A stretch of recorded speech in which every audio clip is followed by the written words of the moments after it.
Okay, hopefully you took some time to play around with it, or you just skipped that portion. You came right here to get something a little bit more intentional. When you put something into a large language model, we call that prompting, right? Putting an inquiry, asking a question, asking it to do something, that's a prompt, right? So we're going to go over some very basics of prompting. What I like to tell people is garbage in, garbage out. If you put in some very basic stuff, like a good example of that would be this, right?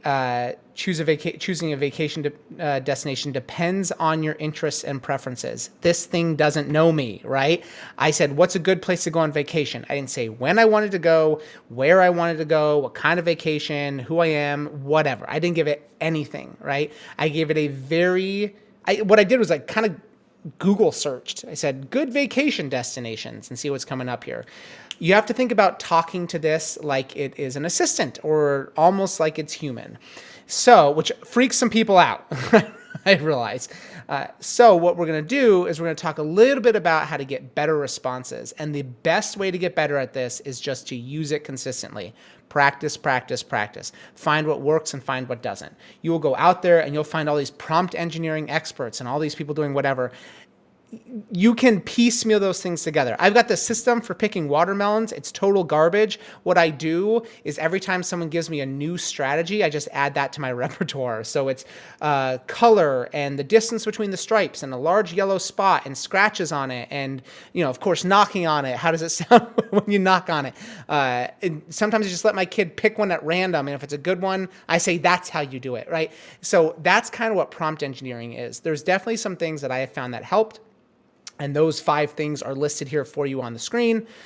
But find what works for you and build on that and find your own rhythm and your own flow.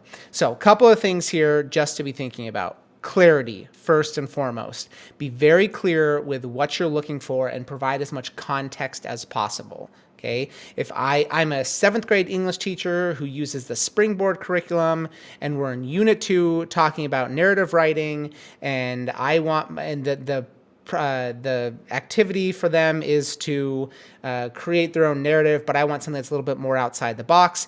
These are the types of students that I'm working with, blah, blah, blah. Like clarity and context. As much context as you can give, the better, because this thing knows nothing about you.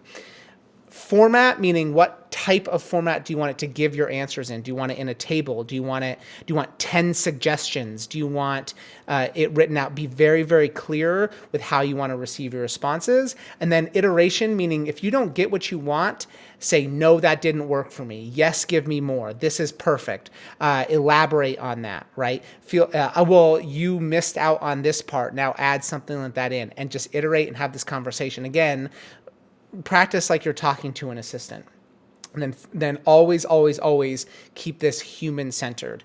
I start with ChatGPT or large language models, and then I move off of them. They're really, really good rough draft machines. And I do that because I trust my brain and my expertise more than I trust this AI tool. It is very powerful and it's crazy, crazy helpful. The way I use this the most is as a project planner or like like an idea assistant, because I work alone a lot of the time. I'm the only ed tech specialist at North Central ESD. There aren't a lot of us in the region, and just the nature of my job forces me to be working alone a lot. And so I bounce ideas off of ChatGPT, and that really helps me dig into my own brain. What I'm doing is I'm not getting information from that. I'm forcing myself to think deeper, right? So always keeping it human-centered, keeping yourself at the center, and keeping that just all about your brain and maximizing your potential there.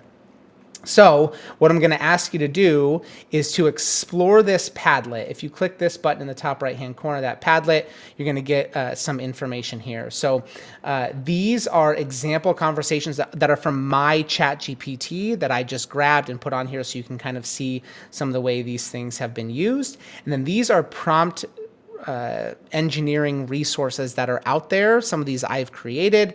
Some of these are out there, like Teach with AI is from OpenAI itself.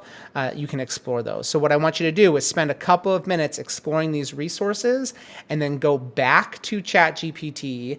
Think of something that is academic now, something about your classroom, and craft a more robust prompt and put that into ChatGPT. Then When you're done, you can go on to the next page, and I will have actually, oh, did I switch things up? Let me double check here. Gonna get a little behind the scenes here. Yes, so the next page here will just be a discussion prompt. You can put the results of what you talked about and what you played around with in ChatGPT on the next page, which is that discussion prompt there. If you're looking for something to copy and paste, this is one I use all the time. So feel free to copy and paste this and put that directly in the ChatGPT. These bracketed, bolded sections here are places where you would put in your own information. I think I actually have an example of it here on the brainstorming one. Yep. There you go. This is something I actually use to plan a digital wellness day for Elmira Cooley Heartline. All right, go ahead and play around with ChatGPT and get a little bit more intentional with that. And then when you're done, go to the discussion prompt on the next page and respond to that.